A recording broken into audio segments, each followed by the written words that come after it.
एक 50,000 किलोग्राम का विमान 1 मीटर प्रति सेकंड के वेग से अनियंत्रित रूप से आगे बढ़ रहा है, और दूसरी तरफ एक 2000 किलोग्राम की कार भी 30 मीटर प्रति सेकंड के वेग से अनियंत्रित रूप से आ रही है।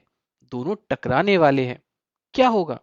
सौभाग्य से सुपरमैन और बैटमैन दोनों पास में हैं, और ये दोनों जाकर इस टक्कर को रोक सकते हैं। लेकिन सवाल ये है कि किसे क्या रोकना चाहिए। मेरा मतलब है कि हम सभी जानते हैं सुपरमैन बैटमैन से ज्यादा मजबूत है ना? और इसीलिए सुपरमैन को अधिक मुश्किल कार्य करना चाहिए।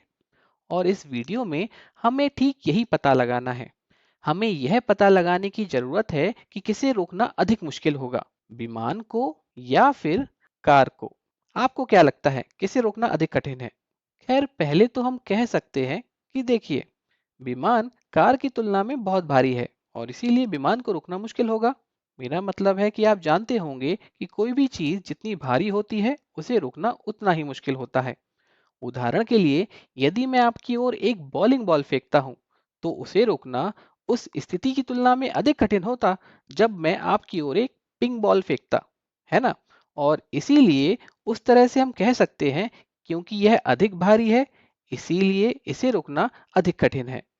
लेकिन दूसरी ओर यदि आप कार को देखें, तो ये कार हवाई जहाज की तुलना में बहुत तेज है। यह 30 मीटर प्रति सेकंड के वेग से चल रही है, और यदि आप इसे किलोमीटर प्रति घंटे में बदलते हैं, तो ये 100 किलोमीटर प्रति घंटे से भी अधिक है, अर्थात बहुत तेज है। और आप जानते होंगे कि यदि कोई चीज बहुत तेज होती है, तो भी उसे रोकना मुश्किल होता है ना? उदाहरण के लिए, बंदूक की गोलियों को रोकना बहुत मुश्किल होता है, क्योंकि वे हल्की होती है, लेकिन वे काफी तेज होती हैं। तो हम कैसे तय करें? ऐसा लगता है कि किसी चीज को रोकने के लिए आवश्यक प्रयास इन दोनों चीजों पर निर्भर करता है। यह किसी वस्तु के द्रव्यमान पर निर्भर करता है, और यह उस वस्तु के वेग पर भी निर्भर करता है। और इसलिए यह पता चला है कि वास्तविकता में आवश्यक प्रयास द्रव्यमान और वेग के गुणनफल पर निर्भर करते हैं। ठीक है, तो हम इस उद्देश्य के लिए एक नई राशि लेकर आते हैं, जहां हम वस्तु के द्रव्यमान को उस वस्तु के वेग से गुणा करते हैं। यह वह राशि है जो हमें बताती है कि उस वस्तु को रोकने के लिए कितने प्रयासों की आवश्यकता है। और हम इस राशि को एक नाम देते हैं। हम इसे संवेग कहते हैं, और संवेग के लिए उपयोग किया जाने वाला प्रतीक है p। और इसलिए संवेग एक ऐसी राशि है जो हमें बताती है कि किसी चीज को रोकना कितना मुश्किल है, जिसका अर्थ है जितना अधिक संवेग, वस्तु को रोकना उतना ही कठिन है। बेशक यह पता चलता है कि संवेग के बारे में सोचने के अन्य तरीके भी हैं, और हम उनके बारे में अन्य वीडियो में बात भी करेंगे, लेकिन इस वीडियो में हम बस इसी तक सीमित रहेंगे। अब इससे पहले कि हम इन पिंडों के संवेग की गणना करें और अपने प्रश्न का उत्तर दें, आइए इस सूत्र को थोड़ा और जान लेते हैं। इस सूत्र के अनुसार यदि किसी वस्तु का वेग शून्य है, तो उसका संवेग भी शून्य हो जाता है। और ये बिल्कुल सही भी है। यदि किसी चीज का वेग शून्य है, तो इसका मतलब है कि वह बिल्कुल भी नहीं चल रही है। और यदि वह बिल्कुल भी नहीं चल रही है, तो उसे रोकने के लिए कोई प्रयास नहीं करना पड़ता है। और इसीलिए यह कहना सही है कि उसका संवेग शून्य है। ठीक है, अब यदि उसका द्रव्यमान शून्य हो, तो क्या होगा? तब भी संवेग शून्य हो जाएगा। यह बात समझ सकते हैं? चलिए एक कल्पना कीजिए, एक ऐसी चीज की कल्पना कीजिए जिसका द्रव्यमान शून्य हो, या फिर कोई ऐसी चीज जो बहुत बहुत हल्की हो। मान लीजिए हमारे शरीर के वजन की तुलना में बहुत हल्की। एक मच्छर की कल्पना करते हैं। मान लीजिए कि मैं एक मच्छर लेता हूं और मैं उसे आपकी ओर फेंकता हूं। ठीक है, मैं उसे कुछ वेग से आपकी ओर फेंकता हूं। अब उसे रुकना कितना मुश्किल है? यह काफी आसान है ना? मेरा मतलब है, यदि मैं उसे आपकी ओर फेंकता हूं और वह आपसे टकराता है, तो आपको यह महसूस भी नहीं होगा, है ना? इसका मतलब है कि उसे रोकना बहुत आसान है। और इसीलिए हम कह सकते हैं कि एक मच्छर का संवेग लगभग शून्य है। क्या ये बात समझ में आती है? तो यदि किसी चीज का द्रव्यमान बहुत कम है, तो उसका संवेग बहुत कम है। अब जरा दूसरी ओर एक ऐसी चीज की कल्पना करिए जिसका द्रव्यमान भी बहुत अधिक है और उसका वेग भी अधिक है। अब उसका संवेग भी अधिक होगा, है ना? आइए इसको समझने के लिए हम एक मालगाड़ी की कल्पना करते हैं, जो कि बहुत भारी है। और मान लीजिए कि यह 100 किलोमीटर प्रति घंटे की गति से चल रही है। अब क्या आप उसे रोकने की कोशिश कर सकते हैं? उसे रोकना बहुत मुश्किल होगा, है ना? इसलिए यह कहना ठीक है कि उसका संवेग बहुत बहुत अधिक है। अब आइए हम संवेग की इकाई का पता लगाते हैं। अब इससे पहले कि हम संवेग की इकाई पर चर्चा करें, मैं चाहूंगा कि आप इस वीडियो को यहाँ पर रोकें और एक बार स्वयं से प्रयास करके देखें। आइए अब हम देखते हैं। तो द्रव्यमान की इकाई हम जानते हैं वो होती है किलोग्राम, और वेग की इकाई होती है मीटर प्रति सेकेंड।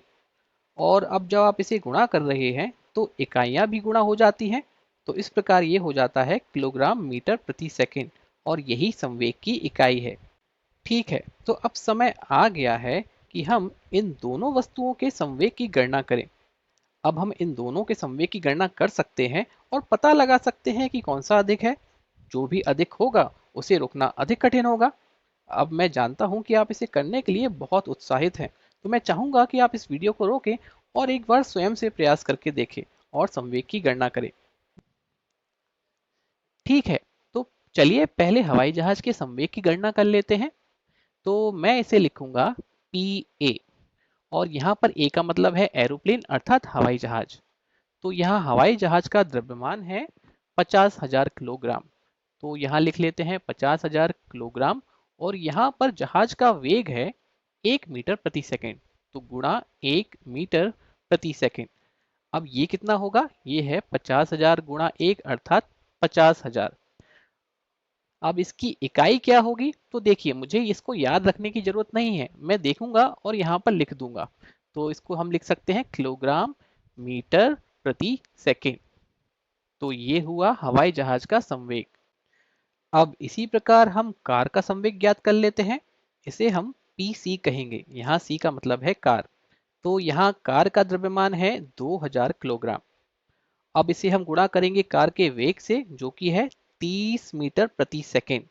30 मीटर प्रति सेकेंड।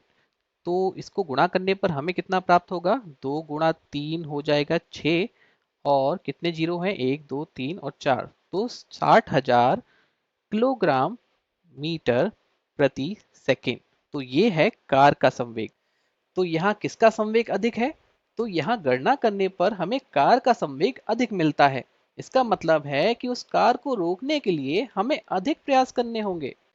तो भले ही कार हवाई जहाज की तुलना में हल्की है, बहुत हल्की है, यह इतनी तेजी से चल रही है कि यह पता चलता है कि इसे रोकने के लिए अधिक प्रयास करने पड़ते हैं। इसका संवेग अधिक है, और इसलिए अब हम जानते हैं कि हमें क्या करना है। चूंकि कार इसे रोकना अधिक कठिन है, तो यह काम हम सुपरमैन को सौंप सकते हैं और बैटमैन को हवाई जहाज दे सकते हैं, और इस प्रकार हम टक्कर को बचा सकते हैं। तो इस वीडियो में हमने क्या सीखा? हमने संवेग, एक नई राशि के बारे में जाना, जो हमें बताती है कि किसी चीज को रोकना कितना मुश्किल है। अधिक संवेग का मतलब होता है उसे रोकना उतना कठिन है। और हमने यह भी सीखा कि इसकी गणना कैसे करते हैं। हम इसकी गणना द्रव्यमान और वेग के गुणनफल के रूप में कर सकते हैं।